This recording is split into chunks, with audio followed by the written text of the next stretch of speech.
I'm trying to get that going. Okay. That's why I'm trying to do.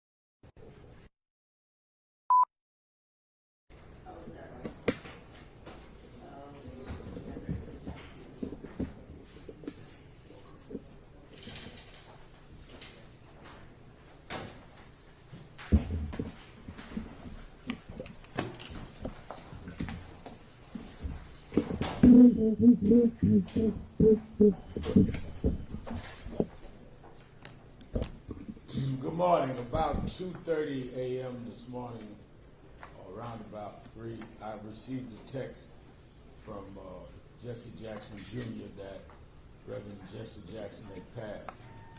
And a couple of hours later, Reverend Jackson's son Yusuf called me and put me on speakerphone where I had prayer with the family as they stood around his bed before taking him out to the funeral home. So it has been a very sad day for me, even though we knew he was very ill. When the moment comes, you're not prepared for it. I first met Jesse Jackson when I was 12 years old. I was a boy preacher in the Pentecostal church in Brooklyn, New York, Washington Temple Church of God in Christ. And I'd become enticed with what was going on in activism because I was watching Adam Clayton Powell on television. My mother brought me to Bishop Washington, our pastor, and he said, no, I can put him with some ministers that's involved. He brought me to Reverend William Jones. And they made me the youth director at 13 years old of Operation Breadbasket under the national director, Reverend Jesse Jackson. Reverend Jackson was about 27, I was 13, and ever since then, for 69 years, we bonded. The last time he spoke in New York, he spoke at the House of Justice for us. I can't think of a time that we were not spending time together. Now, he was a hard taskmaster. He would always get on me about, why are you on this issue? You need to be more studied on this. But he was one who was more responsible than anyone for teaching me activism. On a personal level, my family and I used to spend every Christmas at the Jackson's house. And the last 2 Christmases took my daughters, one who's with us today, to Chicago. We spent Christmas night at Reverend Jackson's house just 5 weeks ago, and last Christmas. We would feed people at the House of Justice and then go to the airport in the afternoon and fly to be with him. So I will always be able to cherish that I spent his last Christmas with him and spent last days even when he could no longer speak well. What I think on a broader level is Jesse Jackson changed American politics. Jesse Jackson changed the civil rights movement. He was a consequential and transformative figure. And he changed New York politics. Let me go in that order. One, it was when Dr. King died, was killed in '68, he was talking to Jesse Jackson and Ben Branch over the rail at the Lorraine Motel in Memphis. And Reverend Jackson was literally one of the 2 last people to speak to him. I always wondered how much trauma that must have been for him to witness Reverend King's assassination. He never would talk about it too much, but it drove him. He kept saying, we got to keep Dr. King's dream alive. He was 12 years younger than King, as I was 13 years younger than him, and he would always challenge me that your generation's got to do what John Lewis and all of us that were younger than Dr. King did. He kept the movement going by keeping the economic boycotts of Operation Breadbasket going, by dealing with diversity, by fighting for affirmative action. You must remember when the late 70s and 80s, when Reaganism rose and there was this backlash on civil rights, Jesse Jackson took the front with John Lewis and others to restore what Dr. King had done. We romanticized the 60s like they were never challenged. They were challenged. We had to renew the Voting Rights Act every 5 years. We had to deal with state laws. And it was Reverend Jackson that did that into our era of having to deal with racial profiling and driving while black and all. We learned all that from him. It was in 1984, when he ran for president, that he changed the rules that primaries were governed by, where in pre-Jackson, if you ran in New York, for example, and you got 104 delegates and your opponent got 100 delegates, your opponent got all 204 delegates. It was Jesse that made it be, no, you get your 100, they get 104. With him changing it to proportional delegate representation is how Barack Obama was made the nominee. Hillary Clinton won more big states, but he was able to accumulate more delegate votes. So he literally changed the party in 84. And then in 86, the midterm elections changed because he had registered so many new voters that had not been calculated before that many of the states turned, and the U.S. Senate 86 became Democratic control and maintained a lot of the things that we would have lost under the Reagan era because Jesse Jackson registered those voters. In 88, he ran again, got 7 million votes, won the city of New York. It was his 88 race where he won the city, he lost the state in the caucus, but he won the city of New York, which made us believe in 89 we could win. And we did by electing David Dinkins. David Dinkins was his coordinator for New York City in 88 and became the mayor in 89 off Jackson votes and the belief we could win it because Jesse Jackson, despite the controversies around him, won the city of New York in 88. So I'm not talking about somebody that just is some removed figure in history. He literally changed American politics, New York politics, and kept the civil rights movement going, and then raised some of us that have been in the forefront in the first part of the 21st century to do what we do. And he's been there with us. When we did George Floyd, he was right there in the church with us when I did the eulogy. He was there with us with Trayvon Martin. He never stopped. I once said to him, you already in history. You've gotten all the honors. Why do you keep going? He said, I never learned how to retire. He said, you got to remember how Dr. King was killed at 39 years old. Medgar Evers was killed at 39 years old. Malcolm X was killed at 39. We were never raised to be 40 years old. He said, I woke up one day at 55. There's no retirement plan for us. And he kept going until this morning. So my whole life and the whole country and the world was changed. Don't forget, he went and got hostages from Iraq, hostages from Syria that no one else could get for this country. Never got the credit he was due. But he said to me that those that need the credit don't deserve it, and those that deserve the credit don't need it. Well, I'm going to make sure as long as I'm alive, he gets the credit, Reverend Jesse Jackson. On this Saturday, our regular Saturday Action Rally will be at the historic Mother Amy Zion Church. It's the church that Frederick Douglass spoke at. It's a church that Sojourner Truth at the altar changed her name from a slave name to Sojourner Truth. It's the church that Madam C.J. Walker's funeral is at, church that Paul Robeson was a member of. His brother was one of the pastors.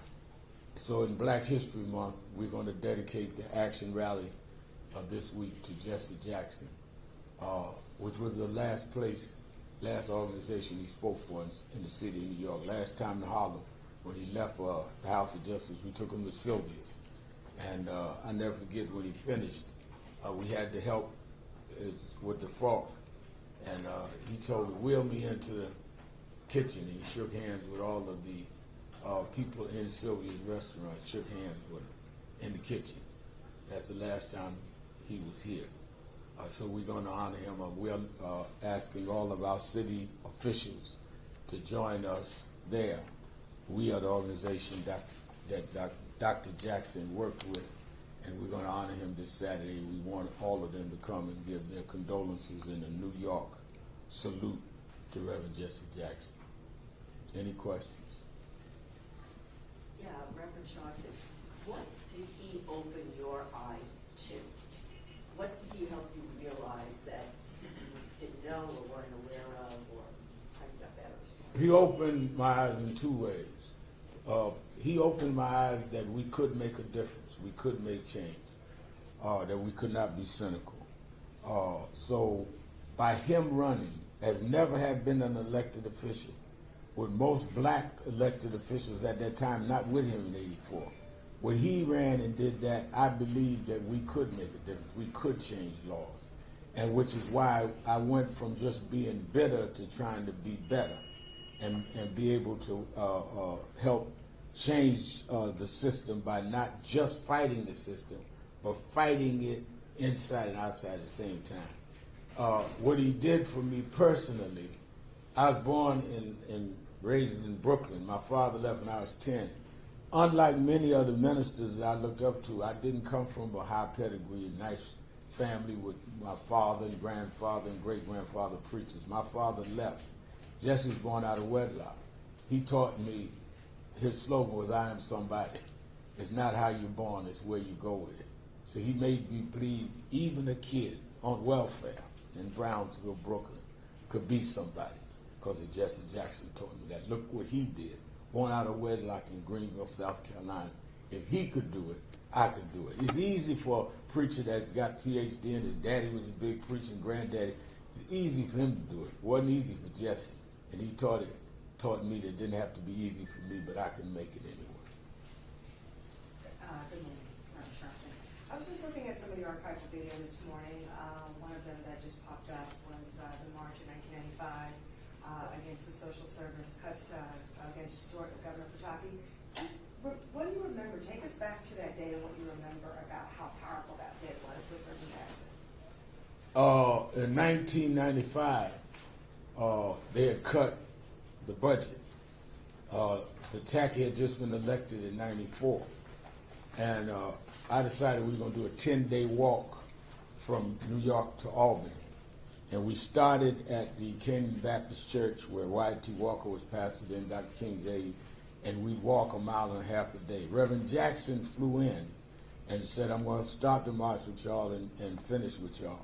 And I said to him, "Oh, you're not doing all 10 days?" He said, "I'm not overweight, you need to walk." So we would laugh about that. And he met us in Albany. And we marched on George Pataki and got a lot of the legislation restored. That's how much he had local impact. He worked a lot with 1199. He worked with National Action Network. But he would know, he would call me. We used to talk at 6 o'clock every morning. He would call me and say, "What are y'all doing about this referendum?" I said, "How do you know about that?" But he was constantly kept his hand on the pulse on what was going on around the country. Reverend Sharpton, can you speak to how he was a bridge between generations, Dr. King's generation, your generation, and the generations today of the social justice movement? I think that Jesse Jackson was a bridge that was not given credit for. He was the youngest person on Dr. King's staff, so he was attractive to people like me that was in a generation behind him, because he was more hip. He used to wear Martin Luther King medallion. That's where I got that from. And he used to wear vests. I never saw him wear a suit and tie until about 1972. And he had a big afro. So he wasn't the style of the conservative preachers like Dr. King was. And he then was able to understand our generation of saying no justice, no peace, rather than I am somebody. And he was the bridge that would say, "But let us get something done," and he would be there. So whether it was in the 70s and 80s where we were fighting around the issues of Howard Beach and Yusef Hawkins, which he came in and visited the funeral home with me at Yusuf Hawkins. Or then later in the 21st century, it was Trayvon Martin, he came and stood with us. He would stand behind us as much as he would lead us, but he would stand behind us. I used to say he's leading from the back now, because he'd be there. And I think that he was never threatened by those older than him or younger than him. He just wanted us to keep our eyes on the prize. And what about his commitment to peaceful protest and peaceful change at a time when there was a lot of violence? He was adamant that we always keep nonviolence, because he said you're going to, first of all, he said you must have the moral standing that those we're fighting don't have. And if you become as immoral as them, not caring about life and the like, then you're not fighting a cause, you're fighting for who can have more power. So he definitely would always say that, and he would always say to me, if he heard I was getting ready to do something, Al, make sure that there is no violence. Make sure that you don't step outside of Dr. King's principles. And I think he also would always reprimand us about language, not only violence in terms of physical, but your language must communicate justice, not revenge. He was very, very hard on me about that. Reverend Mourning, what would you say to those media, elected officials, others who are efforting to define Jesse Jackson's legacy in depth by criticism, controversies that he had during his life, as opposed to the lifetime of accomplishments that you talked about briefly? I think that there will be those that will raise the controversies, and they will raise some of the things that they would consider negative. But Reverend Jackson had a saying that he used to tell me that became something I lived by. He said, turn your scars into stars. And they can raise the controversy, but the fact that they've got to raise them at all means that he made his point. He made a fact. Nobody thought a kid born out of wedlock on Haney Street in South Carolina would be where he was. So sometime when you're climbing up steep mountains, you might slip and skid your knees. But the story is he climbed that mountain. Hi, good morning, and thank you for having us. I wanted to ask if there was anything from the Reverend's legacy you hope the new generation in the Democratic Party, the civil rights movement, heed going forward. I think that what I would hope they heed is that we continue to protect the right to vote, that we protect the Voting Rights Act, and that we protect the economic movements of not having an imbalance where the super rich get richer at the expense of the poor, and that we remain rainbow, multicultural, that we fight for immigration rights and civil rights, that we deal with policing and deal with vice. And I think that he represented that. We cannot take the rainbow out of the movement. We cannot take the nonviolence out, but we must protect the right to vote. Everything Dr. King and Reverend Jackson stood for is at risk right now. Supreme Court is weighing right now Section 2 of the Voting Rights Act. Right now we're seeing what's going on with ICE and deportation. So we have the challenge not to mourn Jesse Jackson, but we need to use our mornings, which is what we're going to do Saturday, to say there must be a movement. He would not want us to have sanctimonious mornings if we weren't going to get up and do the work. Reverend Sharpton, so many speeches over the years, so many important quotes. Which one is the most significant to you, or the most personal in terms of what you remember of Reverend Jackson? I think that his '84 Democratic Convention speech, "Our Time Has Come," was a classic because it gave us hope. I think that when he came back in '88, "Keep Hope Alive" was a classic. There's so many, but Reverend Jackson had, last time he was at, time before last, he was at the House of Justice, he had a book of sermons and that he had come out with. And that's when I knew he was stumbling and had Parkinson's. And I asked him to sign the book to me. He could only do the first J. And I keep that book at home, a book of all of his sermons. but he couldn't even sign his name, but he still came to Harlem to do what he could do. Reverend Sharpton, one other question. In terms of his unfinished business around the economic justice issues like food insecurity, healthcare for people that he touched on at many points in his life, what do you say to that? I say that we've got to keep fighting. We cannot make mockery with just mourning him and letting it go. And DEI, diversity, equity, and inclusion, which has now been wiped out by this present administration, that was Jesse Jackson saying we've got to diversify boardrooms, diversify employment for blacks, for women, for browns, or for LGBTQ. So we are seeing at a stage where everything he fought for is at risk. And if we want to mourn him, we've got to preserve what he fought for. Thank you. So what is the plan of action to defend voting rights? Well, I think the plan has to be, how did we get voting rights in the first place? And that is mobilizing, marching, nonviolent protests. But the thing we have that they didn't have in 65, we have enough people in the Senate and the House to re-legislate if we come out and vote.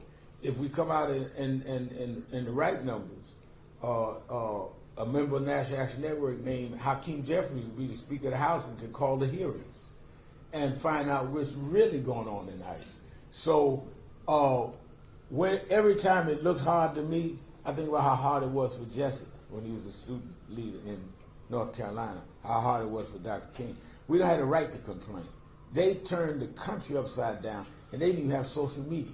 You know, Dr. King didn't know what a cell phone was, didn't know what TikTok is. We got all of these things to work with. Question is, are we going to work with them? All right, thank you. Thank you so much. Thank you. This is Reverend Malcolm Bird, who pastors the church that we at on Sunday. He's also COO of National Action. Thanks, everyone.